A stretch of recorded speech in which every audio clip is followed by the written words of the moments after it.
우리가 이사야서의 말씀을 통해서 어떻게 보면 너무 암울하고 현실은 아무것도 보이지 않는 하나님 뜻과 정반대로 살아가는 모습을 보고 있는 이사야 선지자. 우리가 그런 이사야 선지자였다면 참 우리가 많이 고민이 될 거고요. 아마 밥맛도 떨어질 것 같고 왜 하나님 뜻대로 살지 못하지? 라면서 정말 자책도 하지 않을까요? 정말 주님의 뜻을 늘 전하고 하나님을 바라보자라고 말하고 있지만 이 말씀을 하나님의 백성들이 일도 들으려고 하지 않는 그런 모습을 보고 있는 이사야서. 참 이사야서는 우리가 어떻게 보면 암울한 현실과 또 그런 현실 속에 살아가는 백성들에게 그래도 먼 미래적인 그들에게 꿈과 또 미래적인 메시지를 통해서 희망을 주고 소망을 주고 있는 그런 선지서가 이사야서입니다. 이사야 선지서가 좀 이사야서가 좀 많이 길긴 하죠. 그렇지만 우리가 늘 이 한 장 한 장 볼 때마다 그때그때마다 여러 가지 뭐 상황들을 정리해 보고는 있지만 그런 정리해 나갈 때 정말 우리가 이 말씀은 정말 우리하고 별 상관이 없지 않나라고 우리가 바라볼 수도 있어요. 그런데 그 속에서도 우리가 이것은 우리에게 모범이라 이 말씀대로 우리가 한번 살아가 보자라는 것들이 있고요. 또 어떤 것은 우리가 정반대 이거는 따르면 안 돼. 뭐 어떻게 보면 이스라엘 백성이 패역한 백성이다. 뭐 그렇게 생각할 수도 있겠지만 그래서 그들이 했던 대로 우리는 정반대의 길 이거는 그냥 반면교사로서 그냥 우리가 잘 받아들여서 우리는 하지 않게 뭐 그렇게 우리에게 적용해 볼 수도 있다라는 거죠. 어쨌든 간에 이사야가 전하는 메시지는 하나님께서 통치할 그 나라, 하나님이 꿈꾸는 나라, 하나님이 다스리시는 그 나라에 대해서 계속해서 지속적으로 설명하고 있다라는 겁니다. 오늘 이사야서 33장도 마찬가지라고 저는 여겨집니다. 우리가 좀 전에 읽었던 1절에서 6절의 말씀을 좀 돌이켜보면 이 상황의 배경이 어디냐라고 하다 보면 이 상황은 어떻게 보면 남유다의 큰 위기라고 보여집니다. 오늘 33절 1절에 나오는 너 학대를 당하지 아니하고 또 학대하며 속이고도 속임을 당하지 아니하는 자여 이 자 나오죠. 학대도 하고 속이는 이 자가 누구일까요? 이 자는 바로 아수르라고 하는 나라입니다. 이 당시에 아수르는 뭐 남을 속이고도 그죠? 속임을 당하지 않는 그런 강한 나라. 남을 학대하고도 학대당하지 않는 그만큼 대단한 제국으로서의 아수르라는 겁니다.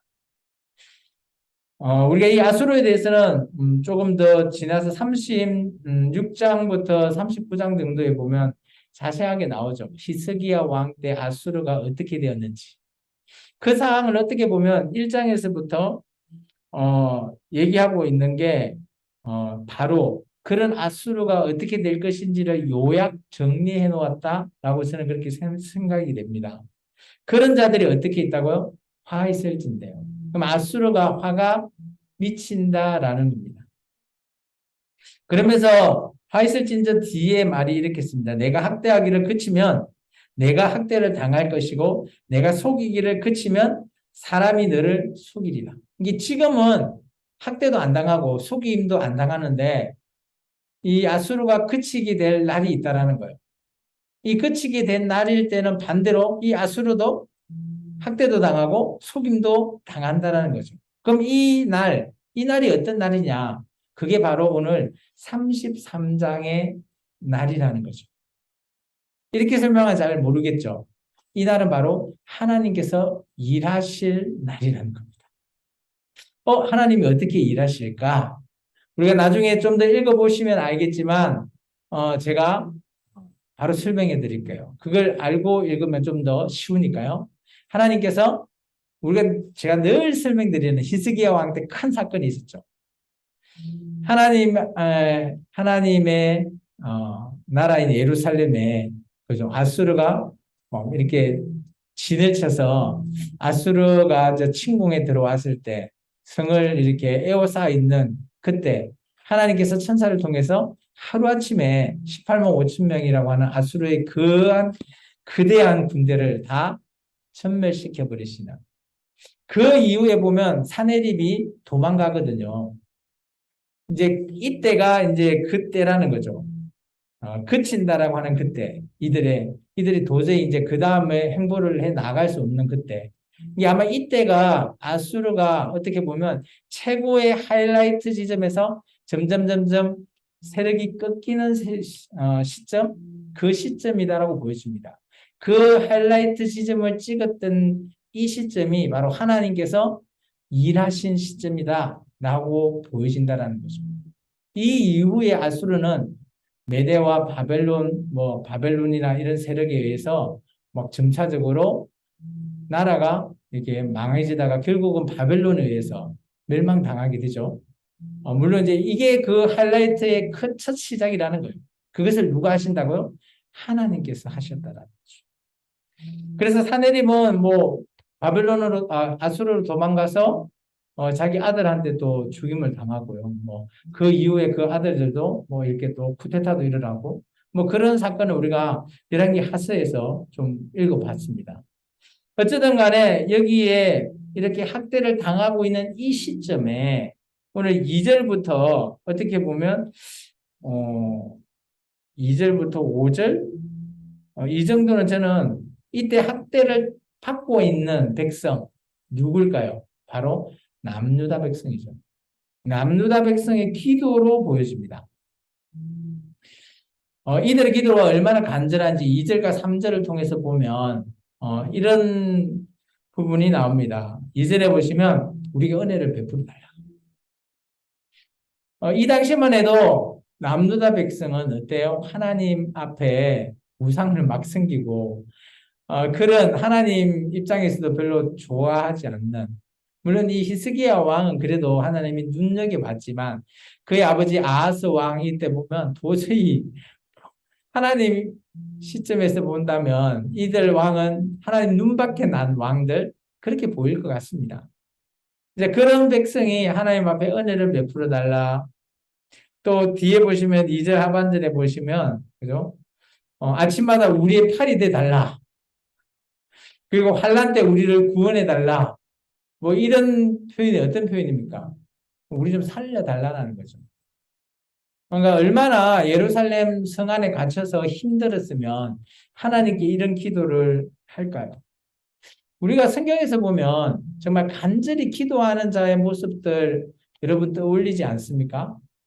그 대표적인 인물을 여러분 한번 떠올리시면 어떤 인물이 생각나나요? 다윗이 사울한테 쫓겨다닐 때 기도하는 그런 모습이라든지 한나가 그죠? 아들 좀 달라고 기도하는 그런 모습이라든지 정말 간절함이 그죠? 포함되어 있는 기도들 성경에 보면 우리가 비일비재하게 그런 인물들을 살펴볼 수가 있어요. 여러분의 기도는 어때요? 간절함이 있나요? 아마 간절함이 없다면 여러분의 삶은 평안한 삶일 거예요.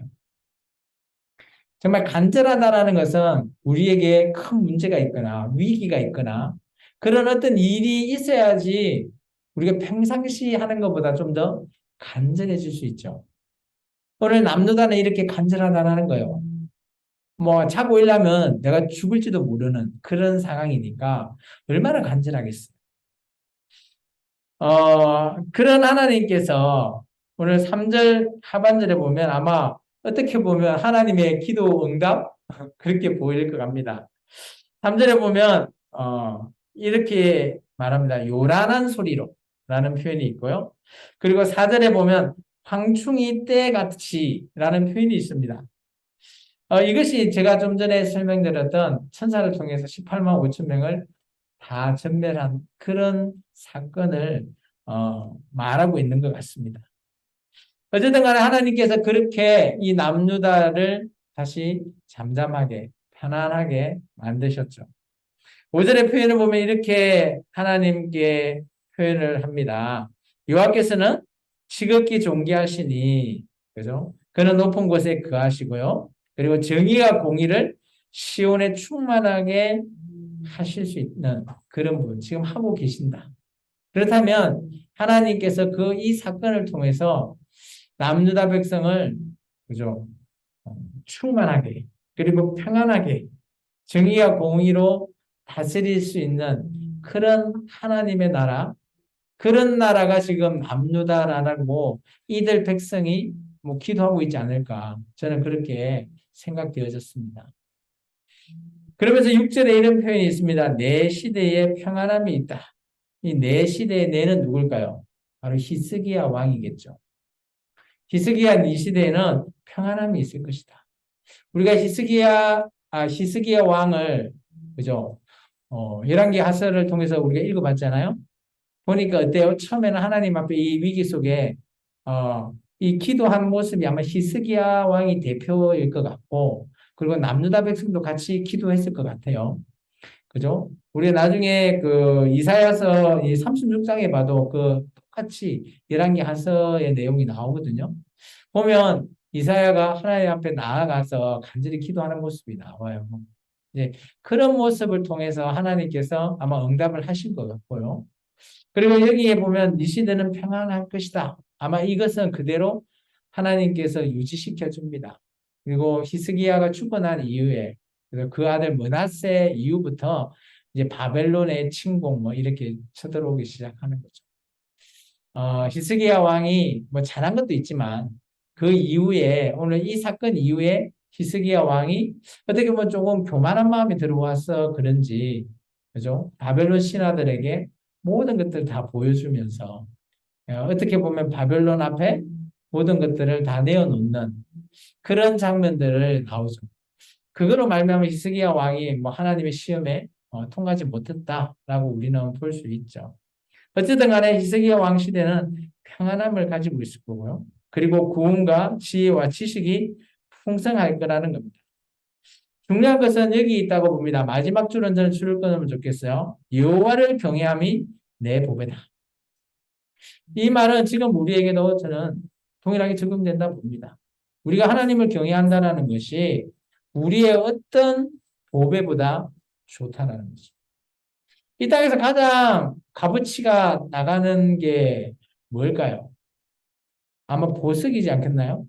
보석 중에서도 다이아몬드, 뭐 다이아몬드도 어마어마한 다이아몬드 있죠.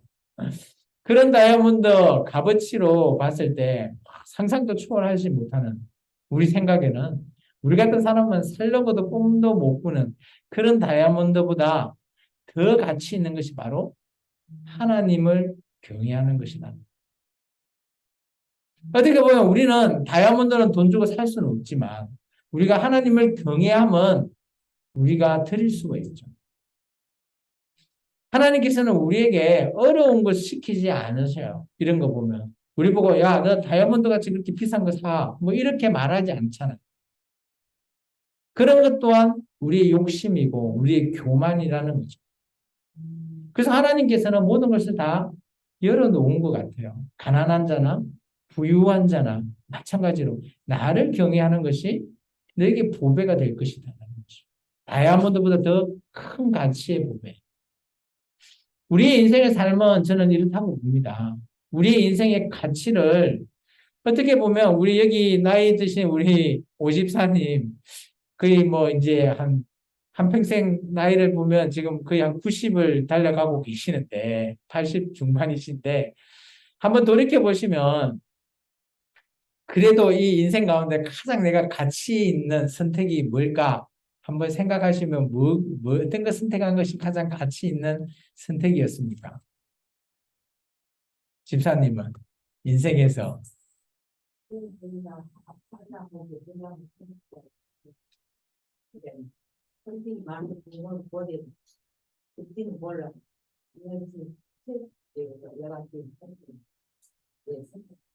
교회 나서 하나님을 섬기는 게 가장 가치 있다.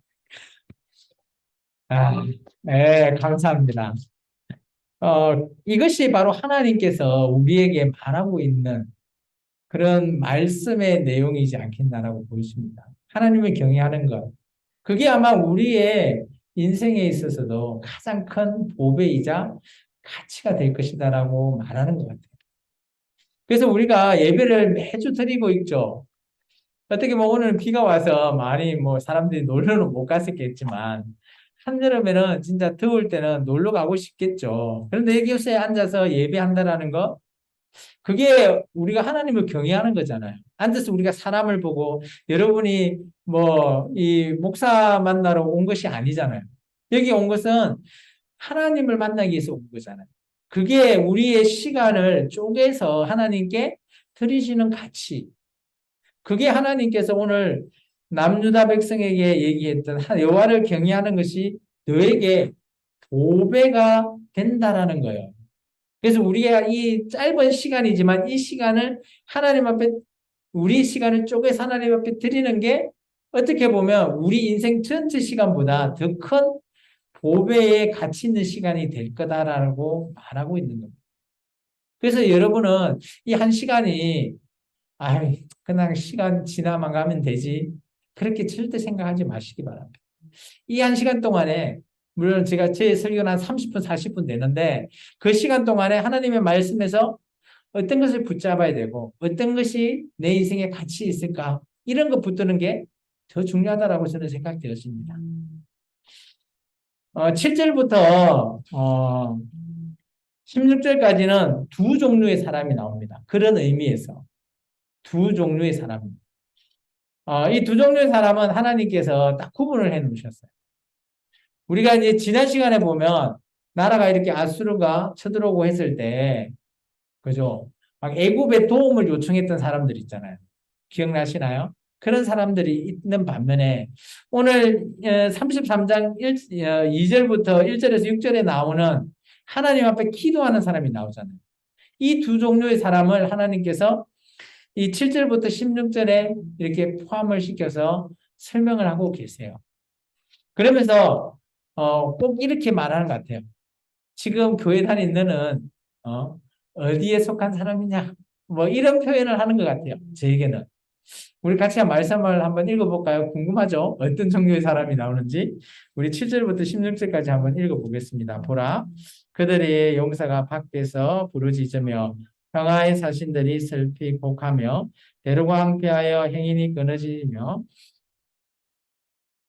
성읍들을 멸시하며 사람을 생각하지 아니하며 땅이 슬퍼하고 세잔하며 레바논은 부끄러워하고 마르며 사로는 사막과 같고 바산과 갈매는 나뭇잎을 떨어뜨리는도다. 여호와께서 이르시되 내가 이제 일어나며 내가 이제 나를 높이며 내가 이제 지극히 높아지리니 너희가 결을 잉태하고 짚을 해산할 것이며 너희의 호흡은 불이 되어 너희를 삼킬 것이며 민족들은 불에 굽은 횃돌 같겠고 잘라서 불에 사르는 가시나무 같으리로다. 너희 먼데 있는 자들아 내게 행한 것을 들으라. 너희 가까이에 있는 자들아 나의 권능을 알라. 시온의 죄인들이 두려워하며 경건하지 아니하는 자들이 떨며 이르기를 우리 중에 누가 삼키는 불과 함께 거하겠으며 우리 중에 누가 영영 타는 것과 함께 거하리요 하도다. 오직 공의롭게 행하는 자, 정직히 말하는 자, 토색한 재물을 가증히 여기는 자, 손을 흔들어 뇌물을 받지 아니하는 자, 귀를 막아 피 흘리는 꾀를 듣지 아니하는 자, 눈을 감아 악을 보지 아니하는 자, 그는 높은 곳에 거하리니 견고한 바위가 그의 요새가 되며 그의 양식은 공급되고 그의 물은 끊어지지 아니하리라. 아멘. 두 종류의 사람이 나와요. 14절 보실까요? 14절에 보면 시온의 죄인들, 경건하지 아니한 자들 나오죠. 줄을 끊으세요. 시온의 죄인들, 시온이라는 게 이 당시 예루살렘을 가리키는 거거든요. 하나님이 계시는 곳. 그곳에 있는 죄인들이래요. 오늘날 우리식으로 표현하면 이런 거죠. 교회에 나오긴 하지만 죄인들이라는. 조금 의미가 이해가 되나요? 교회를 다니고 있지만 이 사람은 의인이 아니라 죄인이래요. 시온에서 하나님의 언약을 맺은 백성이지만 이들은 죄인이래요. 우리 24절 끝절을 한번 읽어볼까요? 24절 끝절. 그 금이는 내가 병들었노라 하지 아니할 것이라. 거기에 사는 백성이 사죄함을 받으리라. 거기에 사는 백성. 이 거기에 사는 곳이 어디예요? 예루살렘이거든요. 뭘 받는다고요? 사죄함. 뭐 우리식으로 표현하면 죄사함을 받는 거죠. 그러면 하나님이 계신 예루살렘에 있는 사람은 죄사함을 받으면 이 자는 어떤 자죠? 하나님이 우리에게 어렵다고 말해주시는 그런 자잖아요. 그럼 하나님의 백성은 어려운 자가 되어야 되죠. 그런데 오늘 14절 한번 봐봐요. 시온에 하나님이 있는 백성인데 어떤 자들이라고요? 죄인들이라는 거예요. 이해가 되세요? 하나님의 백성인데 의인이 아니라 죄인이라고 불려지는 자들. 그런 자들을 뭐라고 좀 상세하게 설명했어요? 경건하지 아니한 자들이래요. 그러면 하나님은 알고 있어요. 오늘날 교회, 지금 우리에게 적용하면 이런 겁니다. 교회는 잘 나와요. 하나님 알아요. 설교 잘 들어요. 그런데 이들은 하나님 보시기에 죄인이라고 말하는 자들이에요. 하나님이 의인이라 해야 되는데 죄인이라고 말한대요. 왜 그럴까요? 보시면 이렇습니다. 그들이 하나님이 딱 왔을 때 어떤 상황인가 하면 그들의 반응이 두려워하고 떨며, 그죠? 삼키는 불과 함께 영영 타는 것과 함께 거하는 곳에 있다요. 꼭 어디 같아요? 지옥 같지 않아요? 그러면 죄인은 어디 가요? 당연히 지옥 가죠. 그런데 시온은 어디예요? 오늘날 교회라고 생각하면 교회 다니지만 어디 가요? 지옥 가요. 이런 종류의 사람이 있다라는 거예요. 교회를 다니지만 지옥 갈 사람. 저는 이 사람들은 정말 세상 사람들보다 더 안타깝지 않겠나. 교회 잘 다니는데 천국 가려고 교회 나왔는데 지옥 간다니. 그냥 세상에서 내 마음대로 살고 지옥 가는 게 낫지 않나요? 저는 그렇게 생각해요. 교회 나와갖고 지옥 갈 바에 아예 그냥 하나님 없어. 뭐 부정하고 나 세상대로 내 마음대로 살 거야. 라고 하면서 그냥 지옥 가는 게 그러니까 우리 여기 이 땅에서 사는 동안은 편하게 살 수 있을 거 아니에요. 뭐 고통을 받고 예수 믿는 것 때문에 한 소리 듣고 그렇게 했는데 가진 수모를 당했는데 지옥 간다니. 아이고 우리 집사님의 믿음이 좋으시네요. 교회를 나오는데도 지옥 가는 사람이 있다라는 거예요. 이 당시에도 이런 사람이 있었다는 거죠. 그런데 하나님께서 반대로 의인이라 칭하는 사람이 15절이에요. 15절의 말씀을 한번 곰곰이 한번 우리가 살펴볼 필요가 있죠. 내가 과연 15장 의인이라고 읽혀지는 그 자에 속해 있냐? 한번 볼까요? 오직이라는 건 뭐예요? 이것밖에 모른다라는 거예요. 첫 번째, 공의롭게 행한대요. 하나님의 그 공의. 두 번째, 정직히 말한대요. 거짓말 하면 돼요, 안 돼요? 우리 거짓말 하죠. 그래도 거짓말 할 말이 안 하니까. 이게 거짓말 하면 여기 속하지 못한대요. 세 번째, 토색한 재물을 가정이 여긴다. 토색한 게 뭔가 하면 남의 것을 빼앗는 거예요. 네 번째, 손을 흔들어 뇌물을 안 받는 자들. 그러면 뇌물을 받는 거는 여기 속하지 않는 거죠. 그리고 길을 막아서 피 흘리는 꾀를 듣지 않는 게 뭔가 남을 속이려고 하는데 야 같이 동참해 할 때 키 막고 아 나 안 해. 이렇게 해야 된다는 거죠. 그리고 눈을 감아 악한 것이 보면 눈을 감아 보려고 하지 않는 이런 자가 하나님 보시기에 의롭다라고 말한다라고 오늘 여기 이사야서 33장은 표현하고 있어요. 우리 걸리는 거 좀 있죠. 우리가 아무리 착하다 해도 우리가 인생을 살다 보면 좀 전에 집사님 말처럼 뭐 나도 모르게 거짓말이 나올 수도 있고요. 그죠? 그런데 우리가 참 이런 걸 보면 이걸 뭐 이분법적으로 딱 끊어 너는 여기 이렇게 하면 우리가 천국 갈 사람 아무도 없습니다. 예. 근데 우리가 예수님을 통해서 정말 진실히 믿고 정말 우리의 믿음으로 우리는 천국에 가는 거니까요. 그죠? 이게 구약으로 이렇게 나누어져는 있죠. 두 종류의 사람이. 그래서 오늘날 교회에 다닌다고 해도 저는 이 시온의 죄인들 이 단어에 좀 꽂혔어요. 교회의 죄인들. 교회에 나온다고 다 천국 가는 거 아니다. 제가 늘 얘기하죠. 구약도 똑같이 말하고 있습니다. 하나님과 언약을 맺은 백성이라고 다 같이 천국을 보장해 놓지는 않았다. 저는 그렇게 생각되십니다. 자, 이런 의인들은 그러면 편안하게 살았을까요? 저는 16절 보면 그들이 삶은, 평상시 삶은 고난과 고통의 삶이라고 여겨져요.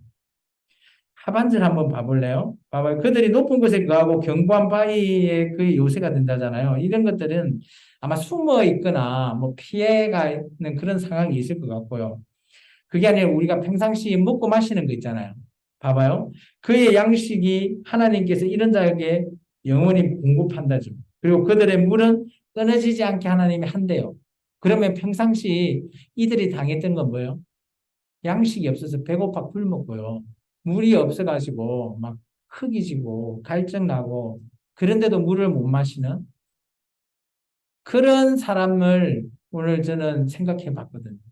이 상황은 지금 우리하고는 달라요. 이 남유다, 이 당시에 처해 있었던 그 상황에서 이렇게 두 종류의 사람들이 좀 나누어졌다라는 거죠. 하나님 보시기에. 그렇게 나누어서 누가 의인이가, 누가 죄인이냐, 이런 것들을 하나님께서 나누신다라는 거예요.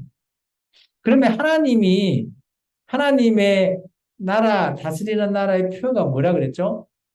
공의와 정의잖아요. 그것을 하나님께서 17절부터 24절에 말씀하고 계십니다. 같이 한번 읽어볼까요? 내 눈은 왕을 그의 아름다운 가운데서 보며 광활한 땅을 눈으로 보겠고 내 마음은 두려워하는 것을 생각해내리라. 계산하던 자가 어디 있느냐? 공세를 계량하는 자가 어디 있느냐? 망대를 계수하던 자가 어디 있느냐? 내가 강포한 백성을 보지 아니하리라. 그 백성은 방언이 어려워 내가 알아듣지 못하며 말이 이상하여 내가 깨닫지 못하는 자니라. 우리의 저기에 시온성을 보라. 내 눈이 안정된 처소인 예루살렘을 보리니 그것은 옮겨지지 아니할 장막이라. 그 말뚝이 영영이 뽑히지 아니할 것이요 그 줄이 하나도 끊어지지 아니할 것이며 여호와는 거기에 위험 중에 우리와 함께 계시리니 그곳에는 여러 강과 큰 호수가 있으나 노젓는 배가 큰 배가 통행하지 못하리라. 대저 여호와는 우리 재판장이시요 우리 여호와는 우리에게 율법을 세우시니요 여호와는 우리의 왕이시니 그가 우리를 구원하실 것입니다. 내 돛대 줄을 풀렸으니 돛대에 밑을 튼튼히 하지 못하였고 돛을 달지 못하였느니라. 때가 되면 많은 재물을 탈취하여 나누리니 저는 자는 그 재물을 취할 것이며 그 저주민은 내가 병들었느라 하지 아니할 것이라. 거기에 사는 백성이 사죄함을 받으리라. 하나님이 다스리는 나라는 결론은 24절이라고 저는 봐요. 하나님의 그 나라에 있는 사람은 그죠? 모든 것들이 죄가 사해지는. 오늘 우리가 하나님 앞에 나아갈 수 있는 조건이 뭐예요? 예수님을 믿는 거죠. 왜 그래요? 예수님만이 오직 우리의 죄를 사해 주실 수 있는 거죠. 그렇기 때문에 우리가 하나님 앞에 나아갈 수 있습니다. 그게 구원이거든요. 그래서 오늘 하나님이 다스리는 이 나라는 그 백성이 어떻든 간에 뭐 병이 들거나 뭐 다리를 들거나 이런 사람들은 다 모든 것들을 죄를 하나님께서 사해 주신다요. 그러면 하나님이 다스리는 나라에서 사는 사람은 다 의인들만 들어갈 수 있다라는 말이라는 거죠. 죄인인 사람은 들어갈 수 없는 곳이에요. 21절에 보시면 여호와가 거기에 위험 중에 우리와 함께 계신다. 이것을 내자로 설명한 뭐예요? 우리가 늘 이사야서에도 이거 내자로 해가 제가 1, 2, 3 표현을 했는데 그리고 마태복음도 이자 나오죠. 예수님의 별명 어떤 말이에요? 하나님께서 우리와 함께 계신다. 그죠? 임마누엘.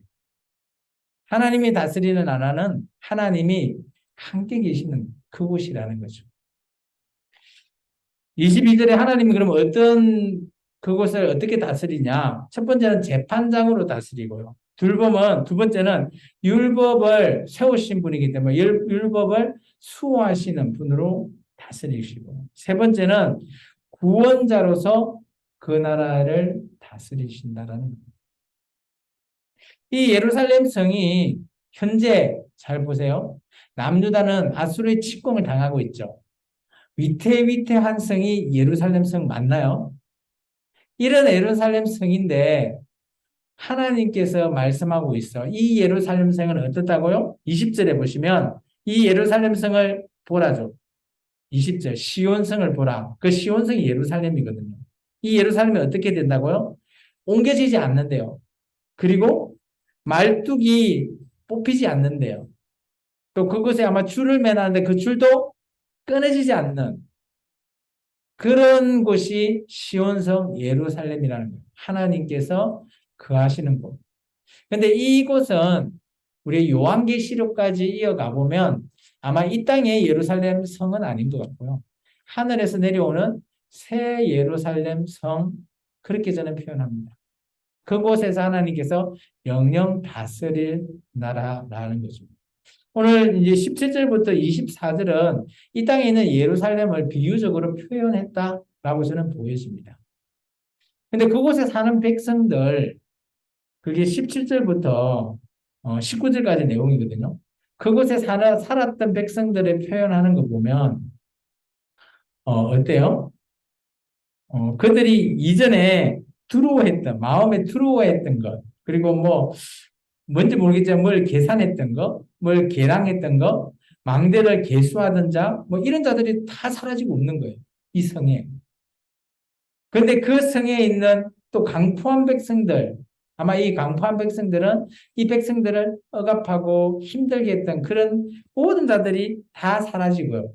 그리고 19절에 보면 이 백성이 어떻게 보면 방언을 알아듣지 못해서 깨닫지 못한대요. 그러면 이 방언은 아마 아수르의 포로로 잡혀갔는가? 그렇게 생각해 볼 수도 있고요. 아니면 이게 바벨론 포로로 갔을 때 말이 안 통하니까 못 깨닫는가? 그렇게도 생각해 볼 수 있어요. 어쨌든 간에 이 부분은 역사적으로 여러 가지 부분을 좀 접목해서 설명해 볼 수도 있는데 중요한 것은 이게 요한계시록까지 가지고 가보면 새 예루살렘 성에서 다스리시는 하나님이라고 저는 요약해 볼 수 있습니다. 오늘 말씀을 어땠습니까? 하나님이 다스리는 나라는 어떤 나라예요? 의인들만 들어갈 수 있는 나라죠. 하나님이 다스리는 나라에서는 죄 사함 받은 자만이 갈 수 있는 곳. 교회에 나와도 죄인이 있고 의인이 있다라는 사실. 저는 그렇게 오늘 말씀을 요약해 봤어요. 그러면 이 말씀을 우리에게 적용을 해보면 한 세 가지 정도로 제가 이렇게 한번 표현해 봤습니다. 우리가 위기 극복의 길은 오직 누구에게 달렸다? 하나님을 의지하는 것이다. 그래서 여러분이 오늘 아까 보시면 두 종류의 사람 나왔잖아요. 애굽을 원하는 사람, 애굽한테 막 도움을 요청했던 사람도 있고 하나님께 기도한 사람이 있잖아요. 여러분은 어디에 속하기를 원하십니까? 당연히 후자죠. 하나님께 늘 기도하고 의탁하시기 바랍니다. 그리고 두 번째, 교회를 다니는 죄인이 있고 의인이 있다고 얘기했죠.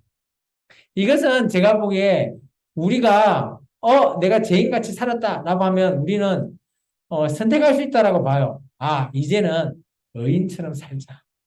그런 의미에서 제가 선택이라는 단어를 썼습니다. 그런데 우리가 의인같이 살자 한다고 우리가 의인이 되나요? 그건 아니에요. 그건 하나님께서 우리를 어렵다 해주셨기에 우리가 의인이지 내가 아무리 의인같이 산다고 한다고 의인이 될 수는 없다라는 사실입니다. 그런데 오늘 말씀을 통해서 보면 그죠? 죄인과 의인이 하고 있는 모습 있죠. 행동. 이런 것들은 우리가 선택할 수 있지 않겠나라고 싶어서 제가 당신은 의인이 되고자 한다면 당신은 어떻게 살아야 되냐, 어떤 선택을 해야 되냐라는 표현으로 두 번째 적용을 한번 해봤습니다. 세 번째는 하나님이 다스리는 나라, 그 나라에 같이 살고 싶죠. 천국에 가고 싶지 않겠습니까? 집사님, 천국 가기를 원하시죠? 뭐, 말 안 해도 뭐 당연한 거죠? 그러기 위해서는 하나님이 다스리는 그 나라의 일원으로 동참하는 자가 되시기를 주 이름으로 축원합니다. 어떻게 해야 일원이 되죠? 하나님을 어떻게 해야 우리 일원이 될까요? 고민해 보시기 바랍니다. 어떻게 해야 될까요? 지금처럼 여러분이 예배 잘 드리고 하나님께 기도 잘 하시고 믿음으로 가는 것이 바로 하나님의 나라입니다. 그런 일원으로 동참하는 저와 여러분이 되기를 주의 이름으로 축원합니다. 기도하겠습니다. 주님 감사합니다. 오늘도 귀한 말씀을 통해서